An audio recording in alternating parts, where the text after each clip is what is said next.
Welcome back to Inspired Inc., the CWS podcast, a show where we promote indie comic creators and become inspired by what they create and their journey of creating it. I'm your host, Brandon Bloxdorf, and today, once again, we're taking a little holiday break from our regular scheduled programming to end the year with a couple of panels from our CWS Virtual Con that we held earlier in August. Over the next 2 weeks, we'll be uploading different panels, and today we have a panel about podcasting community featuring Alex Batts, Blake Spluz, and Scott Lost. Enjoy the show, and we'll see you next week.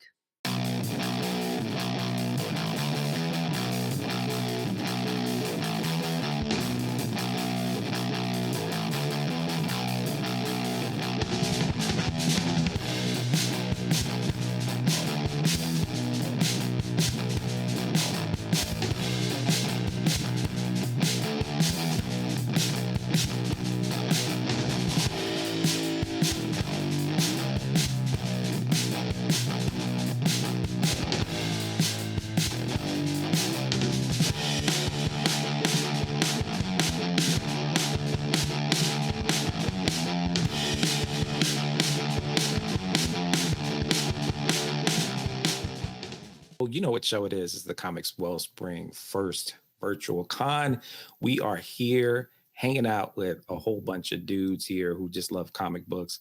As you can see behind them, I'm sure they have more in front of them, all over around them. So kudos to all the collectors and folks who can also feel our pain and also our gratitude for the comic book gods.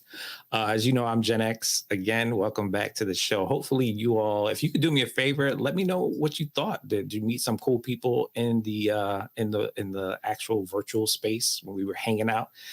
Did you get to swap some materials and talk about comic books? So let me know in the chat what you thought about the networking portion of it. It helps me out as I prepare for other cons and do other things like this. But we are so excited to have a huge conversation with our usual suspects. We got Alex Batts here. We got Brandon Bloxdorf.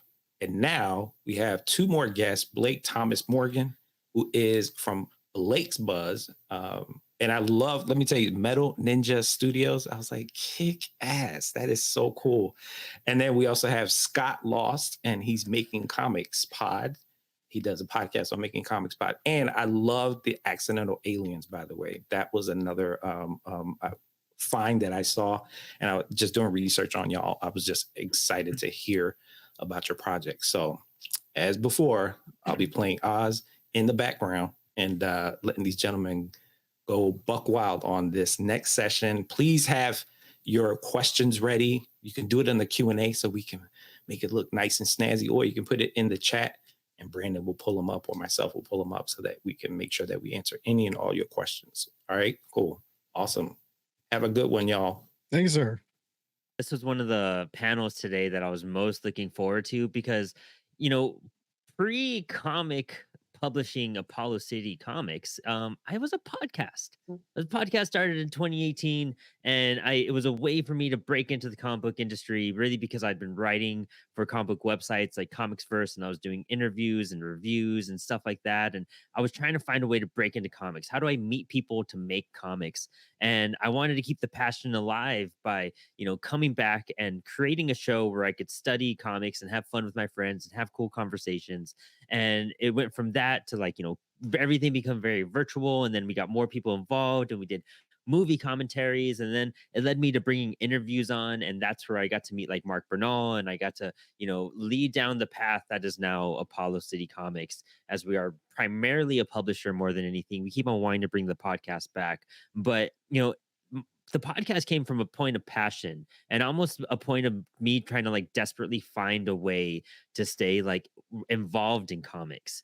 And so looking around the crazy stratosphere that is the comic book community, podcasts play a very pivotal role in indie comics. And I discovered that. And I think that's where my love for independent comics really came to life because, trying to bring on the Tom Kings and the Scott Snyders and all those type of people on your show. Yeah, that's cool. That's awesome. You kind of feel really big. But I noticed by just bringing on independent creators, I was learning and gaining more insight. And I felt like I was actually making an impact and a difference that way.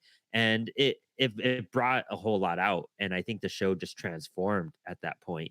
But that's why, Blake's Buzz and Making Comics over here, those are two of the shows that just like really stood out to us when we were trying to figure out like who should we bring on for this virtual con to talk about how did you even conceptualize wanting to make a show, and how do you keep it alive, and like how did your community help you keep it alive as well? Why don't I go to Scott to answer that like little portion first? Like, where did Making Comics come from, and what really drives you to like keep the show going? You know, Phenomenal show, by the way. oh, thank you so much. Yeah, it's a great show. I'm one of the co-hosts with Keith Foster, and he does the comic book Kadoja, Three Protectors, and Animals for Invader Comics. And I, of course, do Second Shift, Wanderers of Milsanda, and Paradise Hills, Granite, and the Accidental Alien Anthologies for the Accidental Aliens.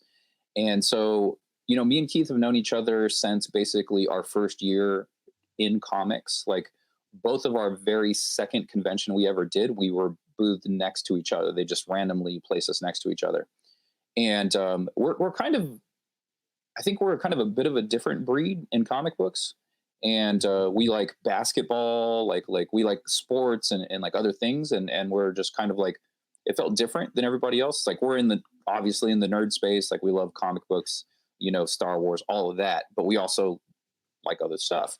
And we weren't really sure, who else was kind of like us in that space of comics. It turns out not a lot. So we were kind of lucky in that sense, that we were placed next to each other. But we became fast friends. We started talking straight away, me and my writer and Keith. And so we just kept in touch. And then, over the years, I wanted to do podcasts, and I was trying to find the thing to do. And it was kind of like, oh, let's talk like nerd TV shows. Like, oh, Gotham just came out. Let's do a podcast and let's talk about like nerd TV shows like Gotham. And I couldn't find consistent partners. All of my partners, they would end up dropping out. We couldn't get the videos edited quick enough. And then, knowing Keith for so long, we were just talking, and I was like, we have really good conversations. Like, it feels weird to say, but I feel like if we recorded our conversations, they would be kind of fun to listen to. And he goes, I feel the same way. Like we talk a lot of craft and just kind of random stuff, and it always feels very entertaining. And so we were like, hey, what do you think about doing kind of like an indie podcast talking about what we did creatively, and maybe we can do that every week, just be consistent with it, and like in a way it holds us accountable, like to continue to create. And that's what we started doing. And I was like, yeah, we need a good name though. Like, a name really is important when you're putting these things together. And he goes, well, I used to do a podcast called Making Comics, and we did like 4 episodes and then we stopped. And I'm like, you have Making Comics as the podcast name? I was like, dude, like that's the name. That's the best name to get. And he goes, yeah, we can totally repurpose it. I can get rid of those episodes and we could just start anew. I was like, dude, let's do it. And like, that's the thing with Keith, is he has great branding. Like, he has great titles, he has great pitches and stuff.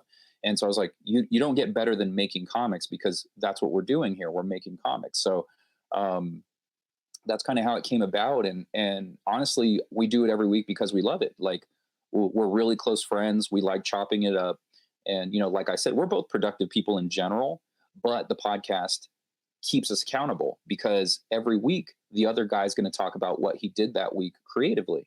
Like, oh, I wrote a story, or I edited this, or I got some new art in. And so, like, me being the artist, I'm like, well, I got to keep up with him. I have to make sure I'm doing something. And when you're drawing comics, you're always doing something. And especially on the indie level, you're doing multiple jobs. You have to wear a bunch of different hats. So like, I do the lettering, like I'm doing a bit of the co-writing now, and like I'm doing the flat. So there's tons of stuff for me to do constantly, and it keeps the output moving. And so it's just a great thing to do to help me stay accountable for the work that we need to do. And then it kind of helps me learn how to talk about comics in a bigger, better way than when we first started. I think maybe the first dozen episodes or so, like, it was just like, oh yeah, this was cool, I did this. And it's just like, you can't do that for 300 episodes, which we're getting, I think we're getting close. No, we're getting close to 200. So, over time I was like, I need to be more articulate. Keith is very articulate. He has a wide vocabulary. So I'm like, I need to step up my game. I need to talk about the process of doing art and drawing and making panels and laying out composition and all of those things, in order for the podcast to not be cringy to listen to. It's just like, I don't want people to hop on and think Keith is good at this, but his partner sucks, and like the show would be better without him. So I'm like, okay, I got to step up my game and make sure I know how to talk about comics in a way that's pleasant to listen to. Not only just looking at the art, but also to just listen. I love that, dude. That's so much in there too. So that's what makes that show so unique too, is that like, when you're describing the process of something and it's from your insight, like you also have that confidence, you have to have that confidence to be like, whoa, this is what I'm doing and I'm presenting it to you with confidence. I'm sharing my insight for you all to share. And I hope you all take that with you too, because you feel like that insight that you're doing and that growth you're having will benefit other people. And putting that into like a broadcast show is just like one of those things that it makes the most insecure creators like find something they could resonate towards, kind Yeah. of like what we do with Inspired Inc. I try to share the stories of creators so that when other creators listen to it, it can resonate. Like if you feel stuck, if you feel lost, if you feel like you went through a certain experience, maybe you'll hear a story that someone else went through, and that will like, oh, you know what? Like that's just a thing. Like that's just part of the gig. It's not me. I really want to help break free creators of like those insecurities. And so like your show does that a lot. It lets them know like, oh, this guy's doing it this way and I'm doing it in a very similar fashion, or I'm following that path, and that gives them the confidence to move forward. So I think that's what Yeah. makes your show so just beneficial for any sort of independent creator out there. And I think I came across one of your episodes where you were talking about Comix Wellspring, and I love how you even like mentioned like resources for people to go to. And that's such a positive thing too, because people need to be directed to like who's best, where's best, how do I do this, things like that. Oh, thank you so much. John just commented, I was just inspired Inc. as I work on my comic project. I really appreciate that. And us providing these shows are just for creators just like that, so they have something in the background as they're working on their craft, because it's a lonely gig. Yeah. It's one of those things like you kind of need that community behind you that will help you continue to push on in general. Yeah, that's something we definitely hit on too, and a lot of the stuff that we talk about on every episode, it's either through trial and error of what we have done, like, okay, so that didn't work out, so maybe I'm not going to do it that way, but it's also like information that I've gathered, like me personally, like I could speak for myself. I've talked to professional artists and asked how they do things, or I've gotten critiques from professional artists, and I ask them like, "Hey, what do you think of this?" And they'll kind of point things out to me. And so it's just like you're getting firsthand knowledge from my successes and failures, and you're getting secondhand knowledge from actual creators in the business who are telling you how to do it. And like I make sure, like not so much lately because we're almost 200 episodes in, but that's something I would like to relay to people is just like, hey, just so you know, I'm not just some indie dude who's just making stuff up to have a podcast. I'm letting you know actual information that I've gotten from professionals that I know personally, or professionals that I've met casually at shows and just gotten some feedback from. So it comes from multiple places, and like the premise of our podcast too is, number one, it's from two different perspectives. Keith is a writer. I'm an artist who's dabbling in writing. And he also has like the aspect of being a promoter. So that's like a different view that he's getting.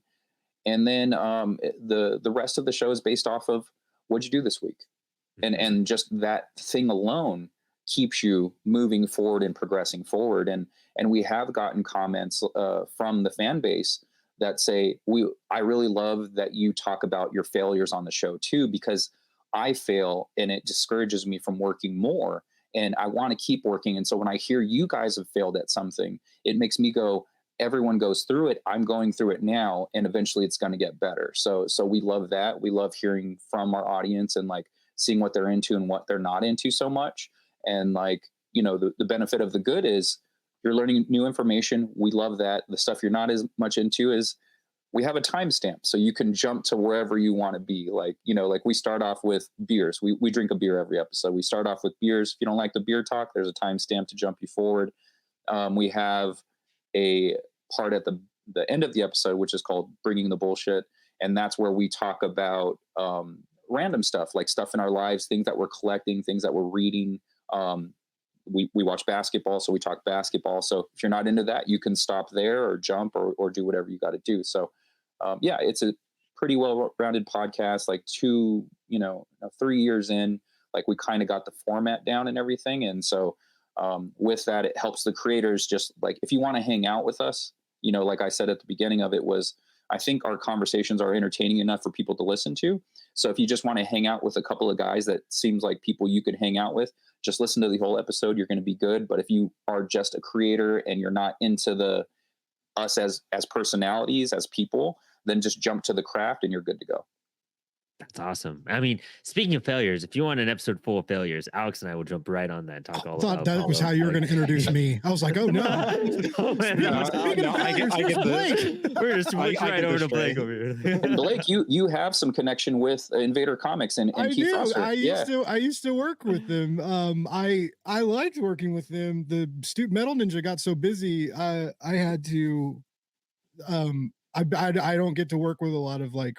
I don't get to do much client work anymore because the studio is so crazy. And I started the studio as like a social media guy. Then I was like then they're like, well, you kind of do more than that. And I guess you're a marketing guy. And now like I during the day, like I kind of I run the ship a lot for like, you know, some days when like if like Joel and Chrissy they own the company, but like Chrissy works in a hospital 4 days a week. And so anyways, like I lead the studio some days. And so like now I'm the operations manager and yeah, like my worst fear would be like having someone hire me and then being like, man, he did a crap job, you know? And like, and so it was like, I like all those dudes and they were making cool books. And, but yeah, I had to, I was like, guys, I'm sorry. But they were, when I quit my job, they were my first like industry job. Like it was to the point where it was like, well, I'm gonna go work at like a grocery store. I'd do something. I was like, it was like out of money. And then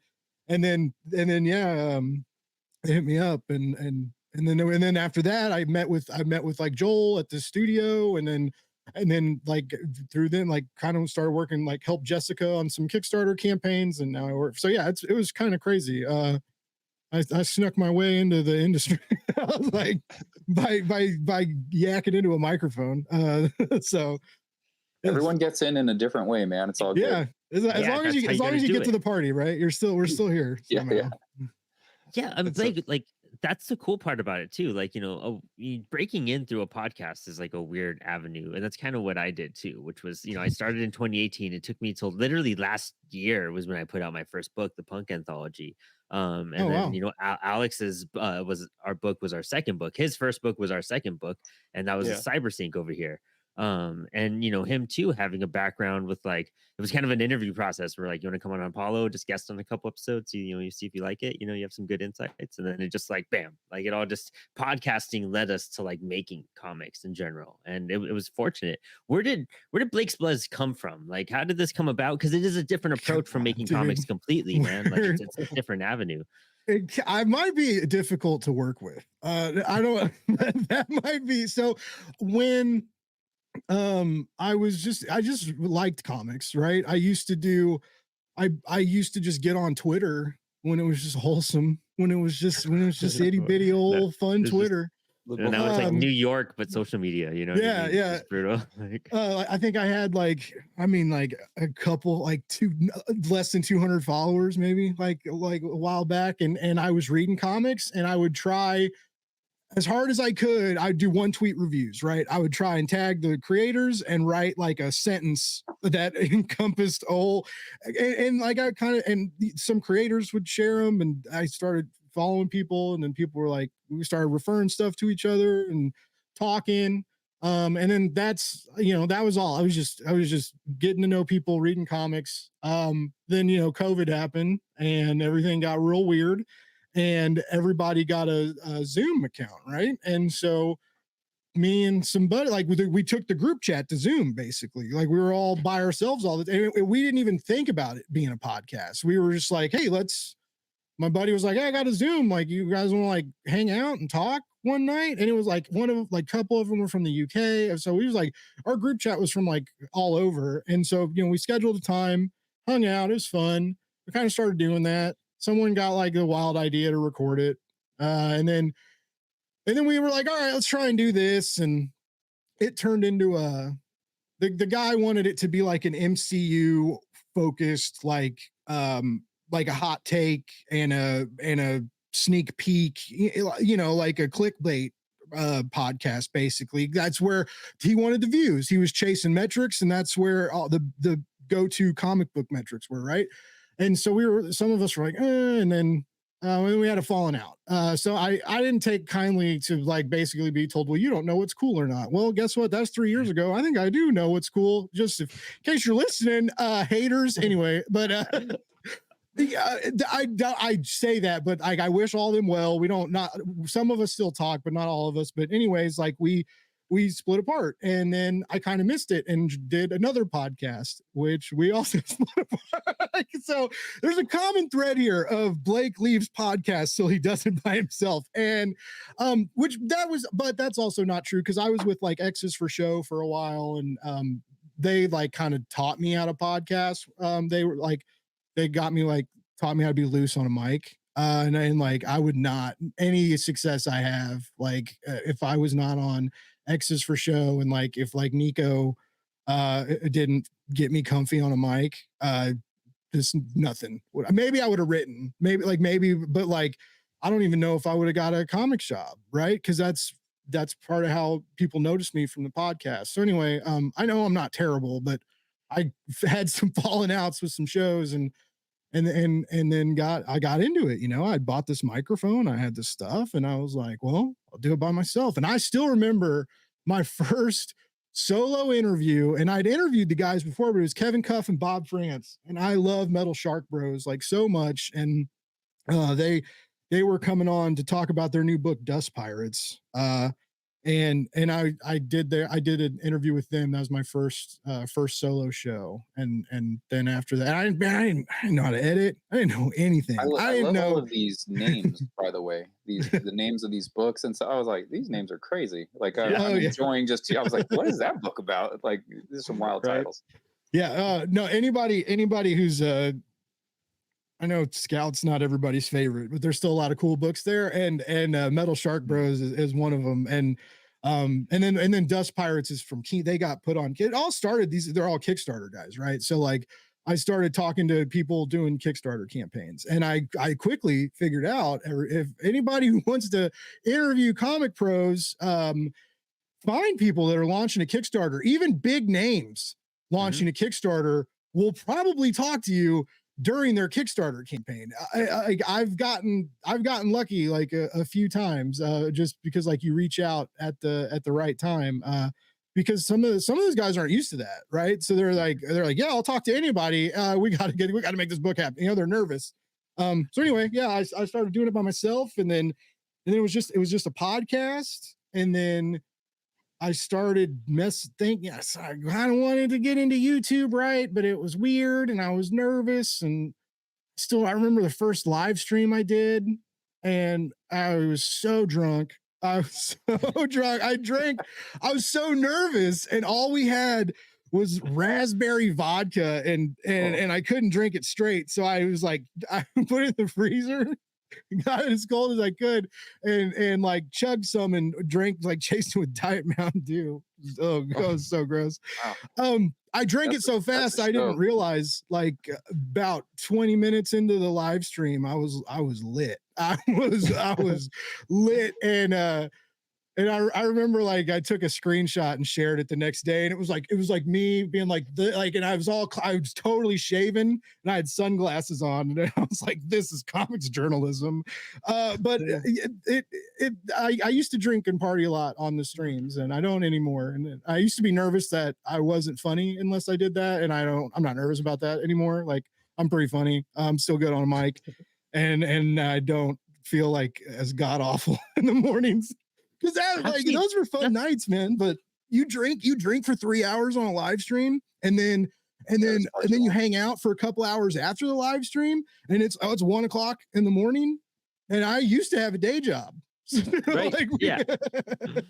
I mean, that's a good point though. Like overcoming the fear of the mic. I remember early Apollo days. Apollo's also gone through a lot of incarnations as well. Like, I had different co-hosts from the start. I had then it switched and we had like a variety going on and we had like a group of people like during COVID. And then it just went down to me and the co-host Brandon Moncada for a while.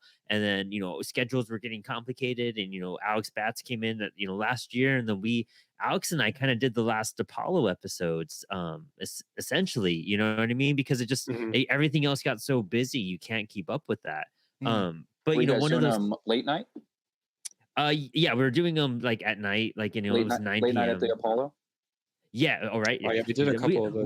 We did a couple of late night Apollo stuff. Yeah, and those were their Patreon episodes as well. We were starting all this cool stuff on Patreon too, but it got too hectic. Which we're actually bringing back our Patreon with the full fledged Apollo Patreon community. and Catholic guilt is just the recipe for absolute disaster. Yeah, it's so not. I'm bad about my. I tell my pay. I'm like, look, it's $3 a month if you want to help out. You cannot rely on me. Like you can. We've revised it like 6 times. Like every time we're like, oh yeah, we'll add these things, but then it always just ends up being too complicated, and you're like, oh yeah, it gets nuts, man. Like just a newsletter. Which is crazy because I used to do Invaders newsletter. So like if people are paying you to do a newsletter, it's kind of different. But if you're like, I have to do a newsletter myself. You're like, no, I will do anything. I'll lose 50 pounds tomorrow. I literally have a personal newsletter drafted for tomorrow because I'm trying to bring mine back because I did 3 in the last easy. Like, it's 10 go months. For it, dude. It's like no, I can get back on it. We kept our Patreon, like we waited 3 years to do ours. I think we waited like maybe 1 year too late. Like we still have like good membership coming in. We've had like a nice burst of it in the last week or so, which is super cool. But we kept ours relatively simple. We basically kind of did $1 as you get whips, work in progress stuff, and it basically says you enjoyed the free podcast every month and it's worth $0.25 an episode because we do 4 episodes a month. So just like, hey, throw us $1 if you enjoy the podcast and you guys see some backstage stuff and all of that. And then for $5, we do 2 extra podcasts that are exclusive to the Patreon. So, and then we had, and then we did like a couple of higher tier ones for creatives because it is a making comics podcast.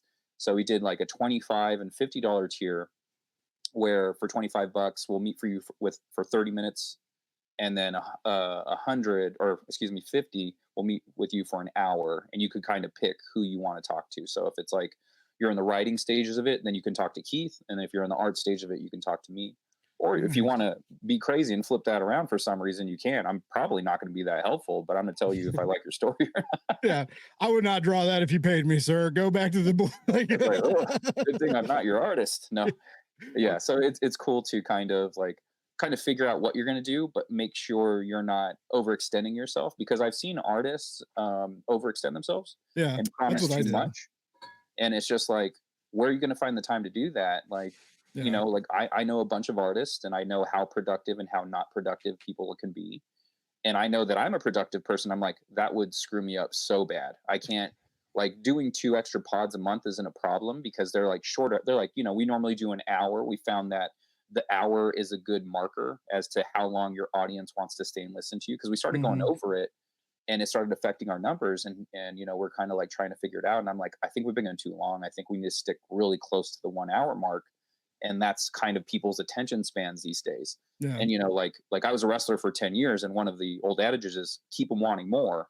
You know, if you do everything in the world, then they're not going to want to watch your next match. You know, you keep some to yourself for the next bit, and then, you know, people will come back for it. So it's like, we're doing an hour and a half every time. People are going to get kind of tired of us. So like, let's keep it to that marker and like know that that's good. And then for the patrons, we'll go 30 minutes, and, you know, just kind of like 30 to 35, you know, and like, that's a good marker for them. So they're getting an extra hour of us a month. That's cool. That's awesome. Yeah. That's actually really good advice, especially for the question that popped up. What would you advise someone who's starting their own podcast? I mean, finding out that time marker. Do it. Please do it. Yeah. Number one, find a good time frame for you, and what works for you. 30 minutes, an hour, you know, 45 minutes, whatever, split the difference. and then make sure you have something that you can deliver on a relatively regular basis. So like we show up every Monday with a new episode. That's what your fan base wants, is consistency more than Yes. anything. They want consistency. So if you show up one Monday and then like 2 Mondays go by and there's still not something, they might listen to you less, you know? Mhm. And like, who knows, like maybe that's not the case. Maybe they'll stick around. But what we have found in the numbers is being consistent and having that new episode, and like build a buffer if you can. Mhm. So I think our Yeah. buffer is usually about 2 weeks. So we'll have 2 weeks worth of content already recorded and edited. So by the time, like, so, you know, Keith travels a lot.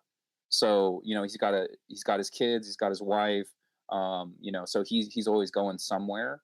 And so it's good for him that we have that buffer, because sometimes we eat into it. Like we got to it recently where we had zero buffer. And he's like, "Hey dude, I need you to upload that file because it's coming out on Monday." And I'm like, "I'm at San Diego Comic-Con. I cannot do that." Can't do nothing. Yeah. Yeah, so like I dropped it to him Sunday night when I finally finished the show, because I was working, and then I dropped it to him Sunday night. He had to edit it Sunday night so it could drop that Monday. And I was like, "Dude, I'm sorry. That was We've all been there. my We've all fault. That was been my there. fault." Yeah. I was like, I was supposed to upload the audio. I thought I did. I did not. I don't know how to edit, so I can't help you. So it's just like kind of all on him. But yeah, make sure you got that buffer, get that consistency, and make sure your subject matter is good, something you can talk about every week. And we found as creators, what we can talk about is creating. Yeah. Yeah. I would say like that is a huge thing. Just making sure that it sounds like a no-brainer thing, but that you really like what you're going to choose to be talking about every time. It's then that true way, though, like you 'cause you could enjoy do it having for to, How like, many 10. people do you listen to though that like aren't excited?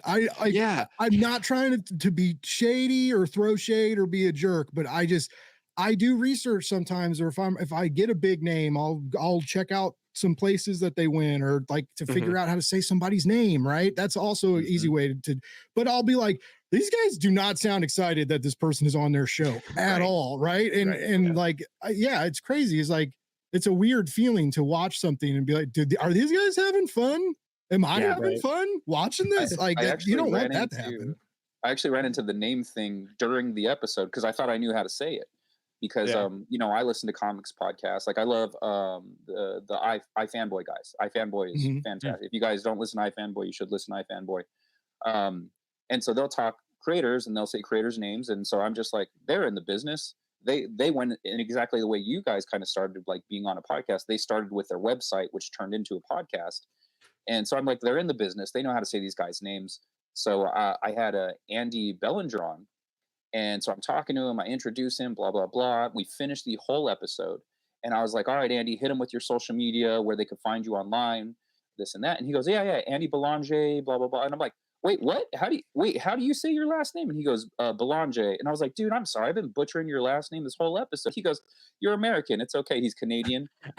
So he's like, "That's how Americans say it. It's not a big deal to me." And I was like, "Dude, if you would have told me, I would have said your name right." And he's like, "I don't care. It's all good." So I've messed up names so hard, and feel that's like- why Inspired Ink. I do the intros after I do the interview, so I could ask them recorded on the interview. How do you say your name? So Yeah. that when I go back and do the intro, because I feel Yeah. like with Apollo, It's- we would just go straight through, and so I'd Yeah. be like, "Oh, how do you say your name?" Okay, cool. And then you do your whole entire spiel and everything, and then all of a sudden, like you get to their name again, and you're like, "Oh, I messed this up." Like it's Well, changed. that's what's great about like this particular format right here, or like we use StreamYard when we have guests. Oh yeah. You have this backstage area, so you have time to kind of prep people. So Yeah. like I did it instinctively on this episode already.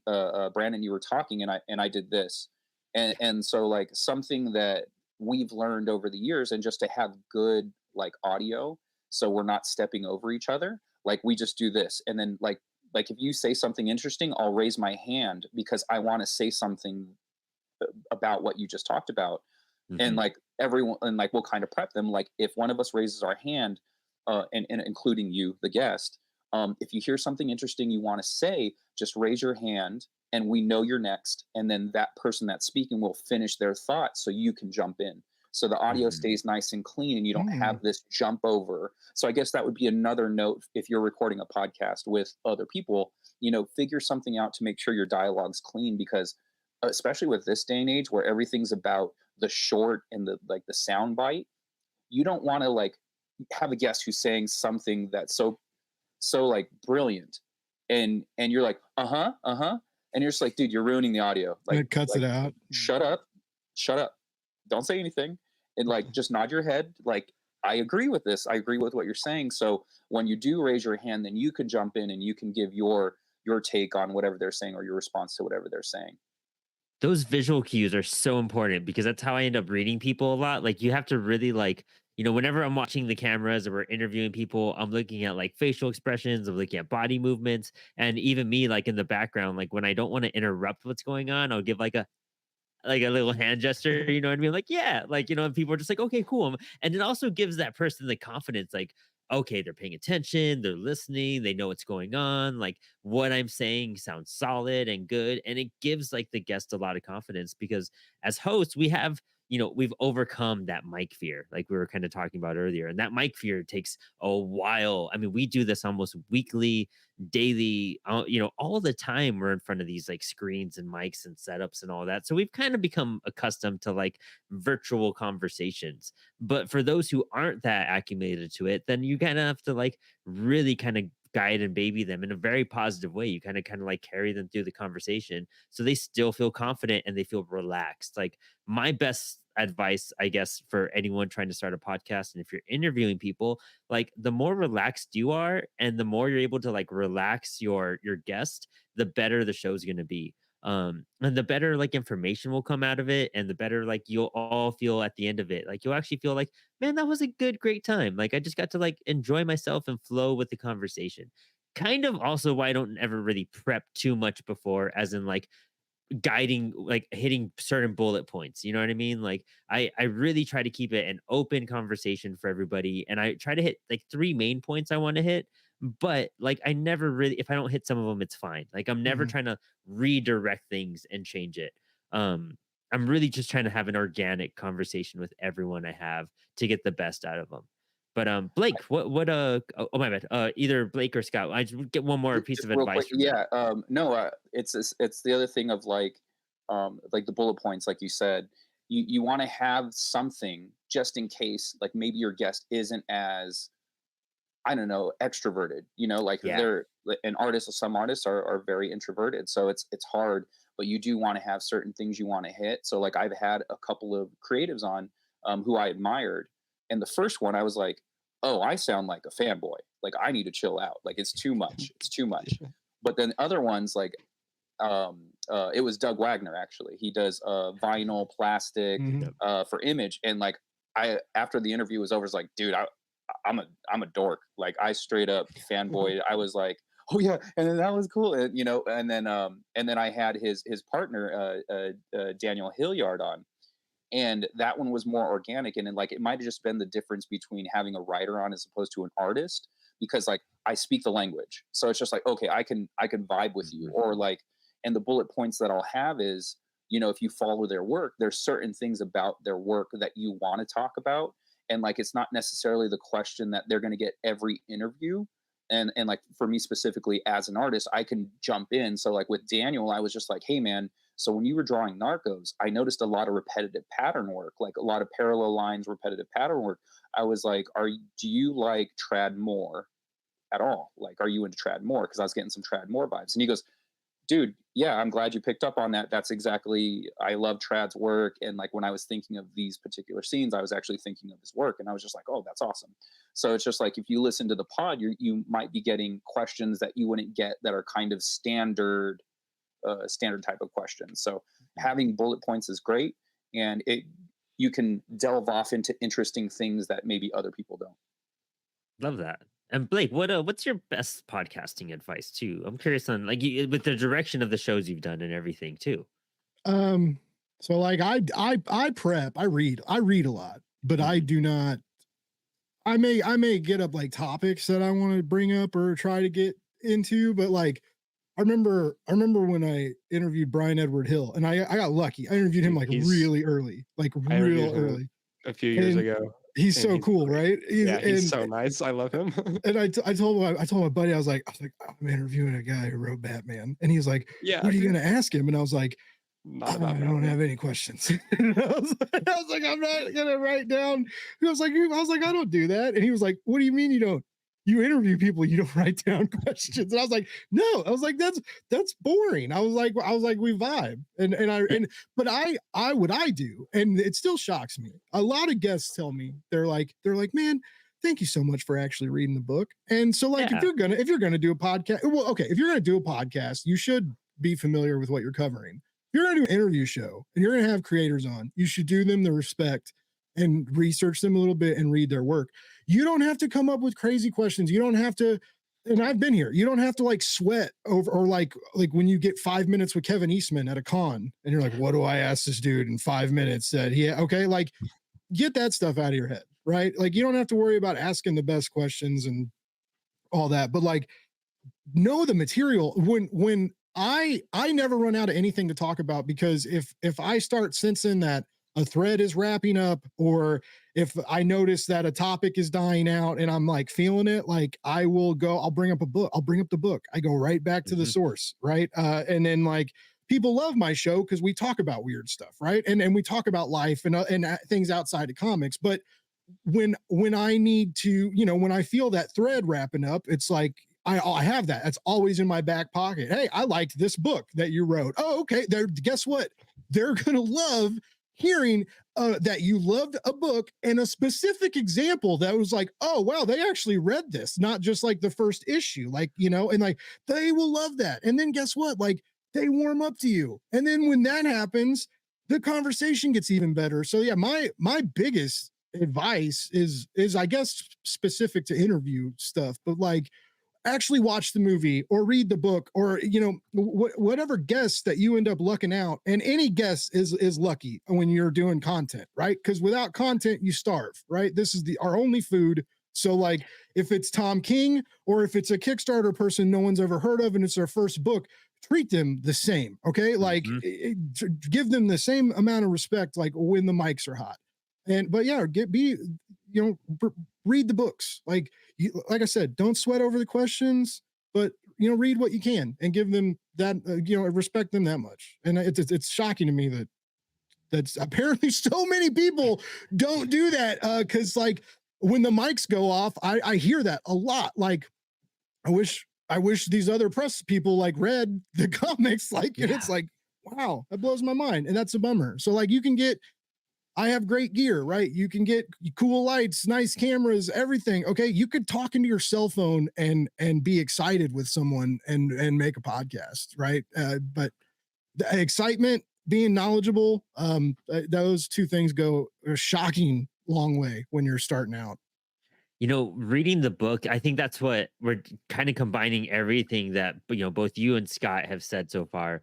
That was a big lesson I learned with Inspired Inc. was that like I was trying to read these creators' books and I was doing 2 interviews or 2 episodes launching every week. And so Alex was editing like crazy. The first half of this year, we did 50 episodes between November and, June or something, just like some weeks where there was like 8 episodes we're recording and trying to pump out and get ahead of stuff. And we both moved, houses at the same time or back to back actually. And we realized like, okay, 2 episodes a week is insane. And like one, it's a lot of content for fans to keep up with. And it's a lot of content for us to like, keep on scheduling interviews, to like have downtime. Even if you try to get ahead and be like, I'm going to do 4 interviews this week, and that knocks me out for 2 weeks. And then I do, I take some time off and then do 4 interviews the next, 2 weeks later. It's still exhausting. So finding that balance, but also like, you need some prep time. Like I, I don't prep questions exactly. I have a very general idea of what we're going to talk about because of what I've read of their material. That gives me a sense of the type of person they are, the type of creator they are, and that helps me feed into like the whole entire conversation. But it's crazy. Podcasting itself, we've been talking for 45 minutes here just about actually just talking, to be honest, and the best ways to talk and communicate with people. But as we wrap up real fast, like real quick from all 3 of you, I'm really curious, like, what do you think the real benefit to like still creating a podcast in this podcast flooded world we live in? Why do you think it's still applicable to go and like create and put your voice out there? Alex, why don't you start that real quick? Yeah, it's weird. And I also want to like hinge on a little bit of the advice thing. All the points that you guys mentioned were fantastic. I think one, getting comfortable like on the mic is something that like will come with time. And it's one of those things where like I've done like so many different podcasts over the years, and it's one of those things where, like, as Brendan, you were mentioning, like, yeah, we all do this a lot, and so we're a lot more comfortable and just like used to being able to like hop on the camera and talk about stuff. And like when you're first starting out with a podcast, it's just going to be a weird thing to kind of feel like, to just sit down in front of a microphone and like look at a camera and just be like, oh, this is weird. I'm just talking directly to the camera, you know? And so like getting used to that will just come with time, and that's fine. And I think my biggest piece of advice to go with that is to just be okay with the fact that it's going to be rough, especially like first starting out. You're not going to be used to it. It's going to be weird. Also, things are going to go not as planned with podcasts all the time. Blake, you were talking about fallouts with podcasts. Brandon, Apollo went through multiple like versions and things like that. I've been involved with like 10 different podcasts probably over the years, and like I'm doing like 4 more right now. And like, so it's just one of those things where like, if you just stay consistent with it and stay active with it and it's engaging for you, it's one of those things that will just be worth it in that sense. And that kind of like leads me into answering like your final question, and the fact that I think it's worth it still because, one, if you're interested in doing it and you do find yourself wanting to spend that time invested in it, then it's something that will be worth it to you on like a personal level, no matter what. But then also, like, even though everyone has a podcast, there are so many podcasts out there, and there are so many podcasts about everything already, right? And the reason though is that there's still enough of like, there's so many people, and so there's going to be an audience that like you will find that will be interested in what you have to say about a specific thing. Or maybe you have an idea for a show that's a combination of like these 3 other shows, or these like, you see a connection somewhere between a certain topic or a certain whatever it might be that you can put your own spin on, and like that'll find an audience. It might take a while, and like that's goes into the like staying consistent with it thing, but like you're able to find something that interests you, and there are going to be other people that are interested in it too, and they're going to be interested in what you have to say, and they'll want to spend the time hanging out with you and listening to your podcast and like building a community. And you can find a community in that way, because then if you're like I've made so many friends or had friendships deepen by being like, oh, you also listen to this podcast that's like about whatever thing.